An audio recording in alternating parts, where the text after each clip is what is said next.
প্রচণ্ড প্রচণ্ড রাস্তা খারাপ। ওরে বাবা, পড়ে যেতাম আর একটু হলে। এবার এটুকু কিছুটা ভালো আছে, তারপর আবার খারাপ আছে ভেতরে।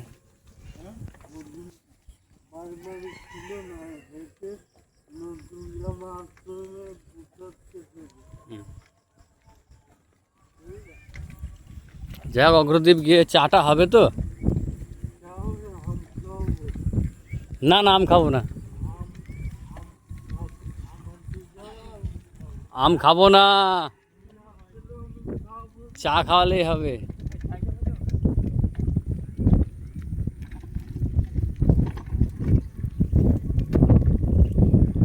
ও তোমার চোখের ভাষা এটা বলে যে তুমি ভালো আমাকে বাসো যে। হ্যাঁ, এইটা যাই হোক তা আছে, ওই আমার ভিতর থেকে ভিতরে খারাপ আছে অনেক। চলো।